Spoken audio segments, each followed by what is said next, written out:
Student, my name is Nandini. स्वागत है आप सभी का एक बार फिर से हमारे इस न्यू करंट अफेयर सेशन में। आज के सेशन में हम चर्चा करेंगे कि कैसे दो यूरोपीय देशों के बीच भारत को अपने हथियार बेचने के लिए होड़ मची हुई है। इसी सिलसिले में इन देशों में से एक के जो चांसलर हैं भारत की यात्रा पर आए हुए थे ताकि वो भारत को मना पाए और भारत को अपने हथियार बेच पाए। इन्होंने भारत को मनाने के लिए क्या क्या ऑफर रखे और इन ऑफर से चाइना को कैसे झटका लग सकता है उस पर भी आज के सेशन में हम चर्चा करेंगे। उससे पहले मेरी आपसे एक छोटी सी रिक्वेस्ट है, अगर आप हमारे चैनल पर नए हैं तो चैनल को सब्सक्राइब कर लीजिए, वीडियो को लाइक कर दीजिए, क्योंकि जितने लोग भी वीडियोस देखते हैं बहुत कम लोग होते हैं जो चैनल को सब्सक्राइब करते हैं। तो चलिए स्टार्ट करते हैं। सिप्री के अनुसार जो भारत है वो दुनिया का सबसे बड़ा हथियारों का खरीदारक है और इस सबसे बड़े हथियारों के खरीदार यानी कि भारत को अपने हथियार बेचने के लिए दो बड़े देश यानी कि स्पेन और जर्मनी में होड़ मची हुई है। इन दोनों में कंपटीशन चल रहा है कि ये अपने हथियार भारत को बेचें और इसी सिलसिले में जर्मनी के जो चांसलर हैं जिनका नाम है ओलाफ, वो भारत की यात्रा पर आए हुए थे। ओलाफ जो है वो अपने पूरे प्रतिनिधि मंडल के साथ आए हुए थे जिसमें जर्मनी के रक्षा मंत्री और विदेश मंत्री भी शामिल थे। जब ये भारत की यात्रा पर आए तो इन्होंने प्रधानमंत्री मोदी से भी मुलाकात की। मोदी से मुलाकात के बीच इन्होंने इस बात पर जोर दिया कि भारत और जर्मनी के जो रक्षा और व्यापार संबंध हैं इनको मजबूत किया जाना चाहिए। इन पर इन्होंने ज्यादा जोर दिया। ठीक है, इन्हीं दो चीजों पर इनके द्वारा ज्यादा जोर क्यों दिया गया? इसके पीछे तीन कारण हैं। सबसे इंपॉर्टेंट कारण या फिर हम कहें मोटिव जर्मनी के चांसलर का भारत आने का वो है उनकी सबमरीन। वो अपनी सबमरीन भारत को बेचना चाहते हैं क्योंकि भारत बहुत टाइम से प्रोजेक्ट 75 के तहत 75I के तहत सबमरीन खरीदने की योजना बना रहा है। 6 बड़ी सबमरीन भारत खरीदना चाहता है और ये जो प्रोजेक्ट है लगभग $5.8 बिलियन के आसपास का है। भारत के इसी प्रोजेक्ट का फायदा उठाना चाहता है जर्मनी, जिसके लिए वो भारत को अपनी सबमरीन बेचने का ऑफर भी दे चुके हैं। और इसीलिए जर्मनी की एक कंपनी जिसका नाम है TKMS, उसने भारत को अपनी सबमरीन बेचने का प्रस्ताव भी दे दिया है। और ये जो कंपनी है जिस सबमरीन को भारत को बेचने की कोशिश कर रही है उसका नाम है टाइप 214।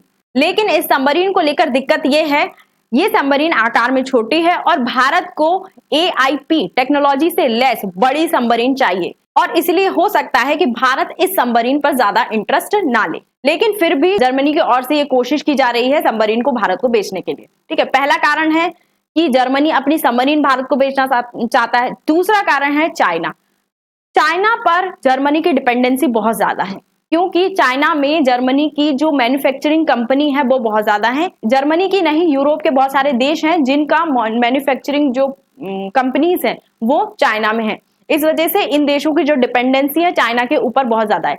जर्मनी अपनी डिपेंडेंसी चाइना के ऊपर कम करना चाहता है, जिसके लिए भारत उसको बहुत अच्छा विकल्प दिख रहा है क्योंकि भारत की जो ग्रोथ रेट है वो भी बहुत अच्छी है और आने वाले समय में और भी ज्यादा अच्छी हो सकती है। साथ ही यहाँ पर जर्मनी को बहुत ही कम लागत में वर्कर मिल सकते हैं। तथा जब से एस जयशंकर हमारे फॉरेन मिनिस्टर बने हैं तब से भारत का जो जियोपॉलिटिकल पावर है, जो जियोपॉलिटिकल धाक है, वो भी पूरी दुनिया में बहुत ज्यादा बढ़ती जा रही है। इस वजह से यूरोप के बहुत सारे देश अपने व्यापार और रक्षा संबंध भारत के साथ बहुत अच्छे करना चाहते हैं।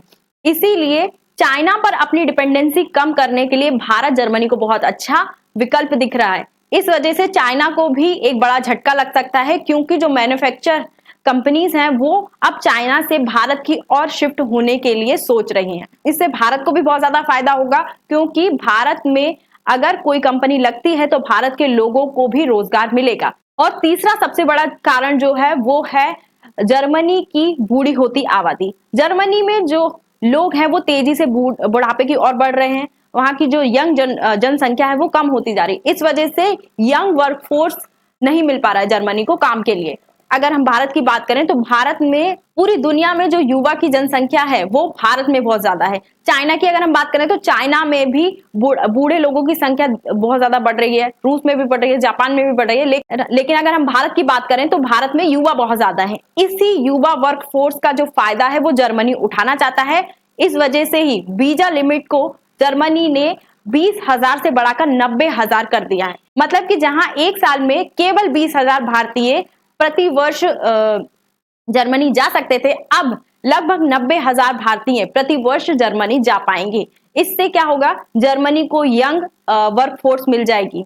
तो जर्मनी को भारत में बहुत ज्यादा फायदा दिख रहा है, इसलिए जर्मनी जो है भारत के साथ अपने व्यापार और रक्षा संबंधों को बढ़ाना चाहता है। साथ ही जो जर्मनी है वो भारत के साथ एक ऐसा भी प्रस्ताव करना चाहता है जो भारत ने अमेरिका के साथ भी करके रखा है और बहुत सारे देशों के साथ करके रखा है, जिसके थ्रू अमेरिका के जो जहाज हैं वो भारत के बंदरगाह पर डॉक कर सकते हैं, जो हिंद प्रशांत क्षेत्र है उसमें एंट्री पा सकते हैं। तो इस ऐसे ही प्रकार का कुछ जो संधि है या जो ट्रीटी है वो जर्मनी भी भारत के साथ करना चाहता है, ताकि उसके जहाजों को भी हिंद प्रशांत क्षेत्र में एंट्री मिल जाए। लेकिन अगर हम भारत की पक्ष की बात करें तो भारत जर्मनी की जो सबमरीन है उसको खरीदने के लिए ज्यादा इंटरेस्टेड नहीं दिखाई दे रहा। वहीं अगर हम इन्वेस्टमेंट की बात करें जो जर्मनी भारत में करना चाहता है तो उससे भारत का फायदा है। और अगर जो जर्मनी की कंपनियां हैं वो चाइना से भारत की ओर शिफ्ट होती हैं तो भारत में फॉरेन इन्वेस्टमेंट बढ़ेगा और भारत के लोगों को रोजगार भी मिलेगा। साथ ही जो जर्मनी की टेक्नोलॉजी है वो भी भारत में आएगी। जर्मनी के साथ साथ जो स्पेन है वो भी भारत को अपनी सबमरीन बेचना चाहता है, इसलिए थोड़े दिन बाद ही उनके जो प्रधानमंत्री हैं वो भी भारत की यात्रा पर आने वाले हैं भारत के लिए ऑफर्स लेकर।